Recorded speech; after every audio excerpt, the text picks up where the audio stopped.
ev camêr welat Parîsekî hêja mı xwe wî dîtî yanî min dema ez li Şamê bûm wî dîtiyê 2007 me hev dît ev camêr navê wî Cemîl Umer bavê Adil dostekî nêzîkî PKK'yê bû yek ji berpirsên Paya Bilindê PYD bû hat girtin di zindana Beşar Esedê dema ku ji zindanê hatin berdan ew û İsa Heso û Abbas Xelo birayê bavê Teyar rehma Xwedê li tev bî yanî ez yek ji kesên çûm ber deriyê zindanê ji bo pêşwaziya wan pêşwazî kir em wan heya yanî şeveqê derengî şevê heya şeveqê em li ber deriyê zindanê bûn heta ku derketin me pêşwaziya wan kir em çûn rûniştin roja piştre jî me hevdû dît em bi hev re axivîn li Şamê dema ez li Şamê bûm ev camêr ji 2012 de ji havîna 2012 de meha Temûzê wendayê ev camêr kî ye çawa ez dîsa dosya wî bi bîr tînim bi rêz û bi hezkirin û bi bêrîkirin û bi silav û ez dîsa wî tînim rojeva gelê Kurd ku pirsa dosya Cemîl bavê Adil carekî din veji û pirsa vê dosya hanê têkevin rojevê û ji berpirsên rêveberiya Xweser û bi taybet General Mezlûm Ebdî dibe vê mesela hanê eşkere bike ev camêr kî ye Cemîl Umer İbrahîm ku dihat naskirin bavê Adil sala 1953 hatî dinyayê ji gundê Tiltayrê girêdayê Qamişloyê Kurdistana Rojava wekî min gotî berê berpirsekî Paya Bilindî di nava PYD de bû Partiya Yekîtiya Demokratîk girêdayê PKK'yê dûrî wan ket ji wan dûr ket ji wan nebû dijatiya wan nedikir carna hinek rexneyên sivik dikir kesekî aktivîstekî siyasî xwepêşandanên li dijî rejîma Beşar Esed ew yekî sereke bû di nav de ew jî rehmetiyê Mişal Temo gelek kesên aktivîst û siyasetmedar di nava van xwepêşandanê han cih digirtin û apoçî li dijî wan bû apoçî li dijî van xwepêşandanê han di behsa ez behsa salên 2011-2012 dema ku xwepêşandan li Qamişlo hebû hîna apoçî sedî sed xwelîseriya xwe ya demokratîk elan nekiribûn yanî carna rexne dikir yanî rexne li siyaseta PYD dikir PYD çima di vê rewşa hanê de ew jî û İsa Heso jî İsa Heso hat kuştin ez ê dosya wî jî carekî din ez ê ji we re vekim ne niha carekî din me berê jî behs kirî lê dîsa behsa İsa Heso bikim ev Cemîl bavê Adil hin hêzên siyasî grûpên siyasî bûnî yek û wî kirin serokê xwe wî kirin berpirsê xwe yekemîn di nava civatekî de çekdarên enaskirî bi Kurdî de axivîn û ser rûyê wan girtî ser çavê xwe girtibûn hatin di nava ji nava civatekî de ji nava xwepêşandanekî de Cemîl bavê Adil di sêzdê meha Temûzê de 2012 revandin û heta niha rewşa wî nediyar e ev bû 13 sal ev camêr jiyana wî çarenûsa wî nediyare. Zewcan diye sêzde keç û kurê wî hene,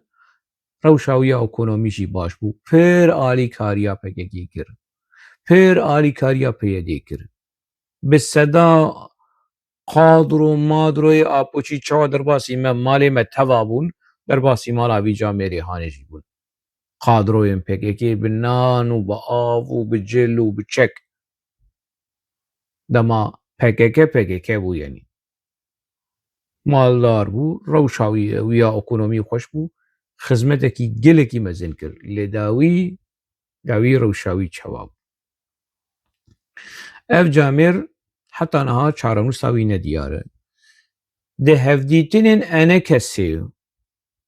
û PYD de hevdîtinên Enekesê û Xwelîseriya Demokratîk de çim navê wî datînin ser masê divêkanî çarenûsa ji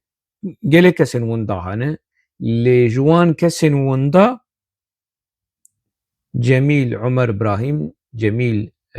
bavê Adil navê wî li ser lîsteyê ye, tim ji Mazlûm Ebdî re dibêjin kanî ev Camer bi ku çû û çima çarenûsa wî eşkere nakin. Ev tişt hey yenî. Ê ku doza wî dike, evî apoçiyê hane berê apoçî bû, ji wan dûr ket, ê ku doza wî dike, doza çarenûsa wî dike, Enekeseyê ku apoçî sibê nîro êvarê şerê Enekesê dikin.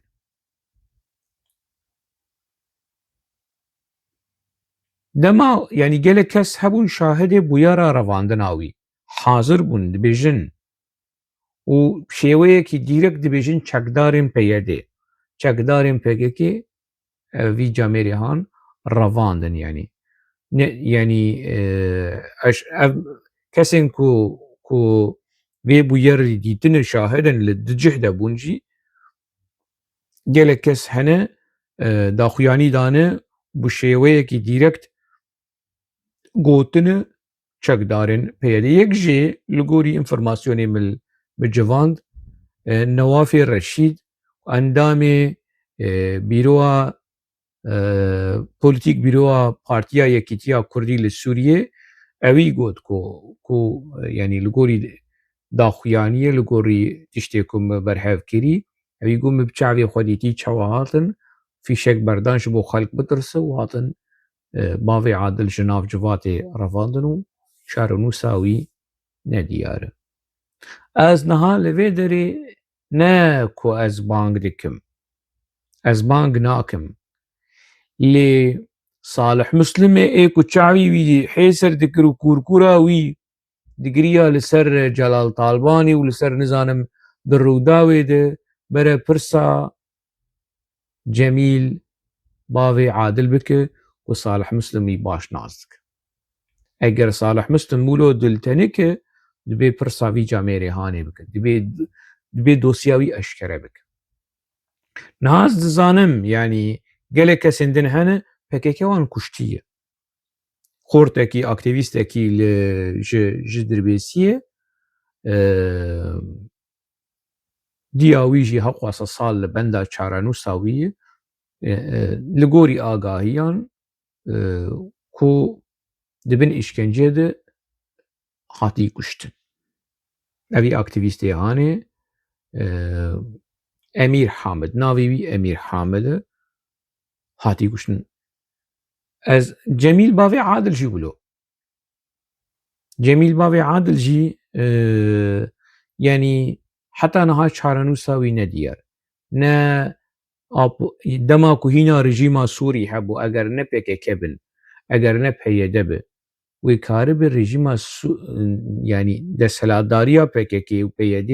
ji rejîma Sûrî bixwazin eger rejîma Sûrî wî revan dibin ka eşkere bikin, ka li kurin. Rejîma Sûrî têk çû lê heta niha di nava dosya ê li Şamê ê ku ket bin desthilatdariyê ti erşîv ti belge ku berpirsyarê revandina Cemîl Ebuadil rejîma Beşar Esedê tiştek tune. Gelek tişt eşkere bûn ji nav wê vê mesela Hanê ne ew حسين عيسو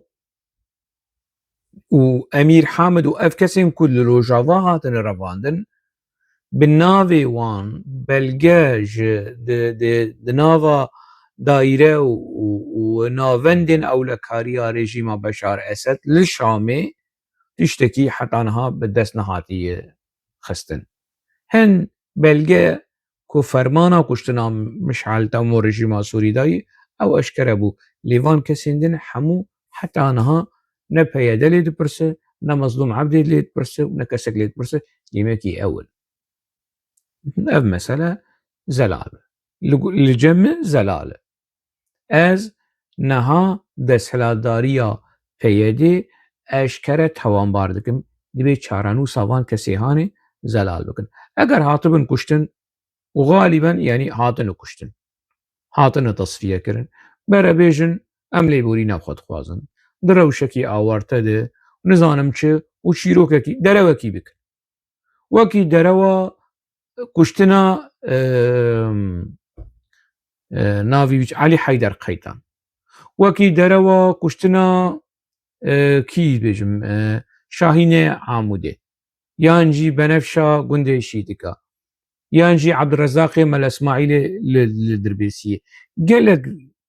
كادروين PKK وان كشت وان تصفية كر بشتر درو درخست درو چوا كر شهيد كد دو شركي دو ودو برخدانكي لهم بريدش منو نزانم چه شيروكا كي ولو الهفاني وش مالبات تاوان رقوت يعني شاشتي يكولو چه بو نزانم چه بدزي ولو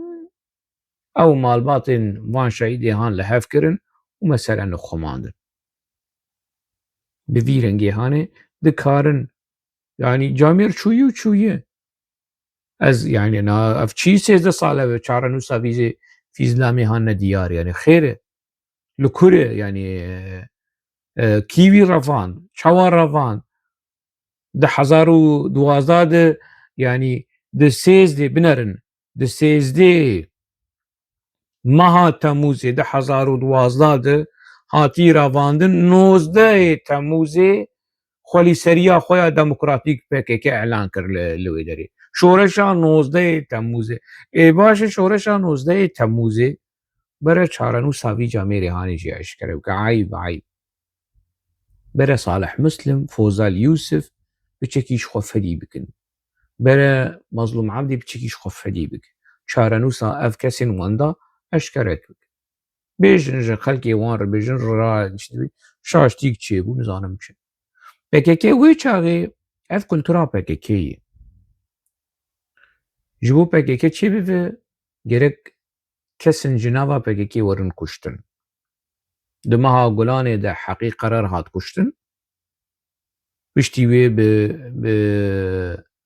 بنیزی سالکی زیدتر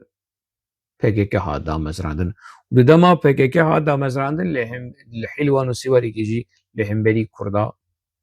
شر دست بيكر PKK جبوكو خو مشروعيتا خو روابونا خو بخلكي بدا قبول كرن بيوستياوي بخوينه هي عينيو كي دراكولا عينيو كي فرانكشتاين ولو خوينمش تشتن ولو خويمش PKK تشتكي ولوي جبو خولي سريا خويا ديمقراطيك بخلكي بدا قبول كرن كادرو كي خويا بايا بلند كشت وخستي مالا عبد الله بدرو وسيكس جمالا عبد الله بدرو كشت ترورا هري مزن أذى ما قوي ورش بير كرن صالح مسلم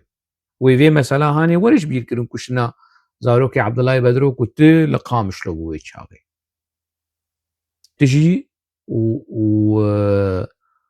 وقال لك هسندن ويتشاغي ولا قامش لو وين شريكي كشنا او هرسي جوانين زاروكي عبد الله بدرو خورتين عبد الله بدرو خزمتا عبد الله بدرو وزاروكي وي بالسر PKK ولسر آپو ولسر قادروي PKK وبربرسن PKK جي مزني وان حياة بچوكي وان اشكره بكن بيجن شخلكير جميل باوي عادل جيانا خوش دزدا قلب قريزي درباس كر نظارم چه دروكي بكن زاروكي گناهن مالباتا وي قناها دبي يعني بتشكي دلي خلق يشير حلو خلق ناس بك خلاص دستي خوش مسألة بشون قد يعجو بيجن ما ويكشتو وويكشتي ووان كسن حمو كسن وندا ووان كشتي وكادروي خو كشتي وبرپرسي خو كشتي ونيفان ولات باريزي هان نكو چيروكا عيسى حسو جارة جدن ده خلق جدن ده از جوار ويجي اشكره بكم كنيزيكي وان يعني دوي دما هانه ده سالا دسبيكا ده 1012 حتى قناغا اعلان كرنا خولي سريا ديمقراطيك چند کس هاتن کشتن پیاده و PKK پێویستیە ئەوەی بکوژنەوە حتا هەنێک کەڤاڵی خۆ ji بۆ ببن سمبۆل مشعل تەمۆ هات کوشتن بوو سمبۆل بوو سەرۆکێک ئەو پێویستیەوەش یەکی ولۆ گرێگرێکیش بۆ کە کاربن پێی تیجارەتێ بکەن پێی ئیستسمارێ بکەن خالد خەبات دێرێک هات کوشتن عیسا حەسۆ هات کوشتن نزانم و قەدیە مەسەلە داوی لێئانی چون بەرێ خۆدان وڵات پارێزە جامێرن وەکی جەمیل باوێ عادل وی وەنداکردن و چارەنووساوی حتا نەها نەدیارێ گێرەک مازلوم عەبدی سەرۆکێ هێزن سووریا دەموکراتیک ئیلهام ئەحمەد سەرۆکە مەجلیسا سووریا دەموکراتیک بەری هەر تشتی لێبوورینە خۆ ji malbata vî Camêrê hem xwast çawa ku Murad Karaîlan bi xeta destê xwe nivîsandibû name ji malbata Îsa Heso rişandibû ez bi xeta destê we naxwazim lê lêbirîna xwe ji gelê Kurd ji malbatên wendayiya ku ji bin serê we û bi destê we hatin wendakirin û bi destê we û bi destê hevalê we dawî li jiyana wan we anî lêborîn bixwazin û çarenûsa wan eşkere bikin wê çaxê me re naz dike ku bi rastî win hêzekî demokratîk in û yanî demokrasiya we heya wê asteyî ku cinayetê ku we kirî hûn li xwe mikurtên yanî zêdeyî wê şekil we naxwazin yanî tiştên baş ku hûn bikin ku hûn behsa cinayetê xwe bikin kolana paqij bikin bajara nû bikin kar ji xelkê re peyda bikin elektrîkê û avê ji xelkê re peyda bikin êdî na em li vê meselê jî napirsin ev kesên ku çarenûsa wan nediyar û winda çarenûsa wan eşkere bikin û li xwe mikur bê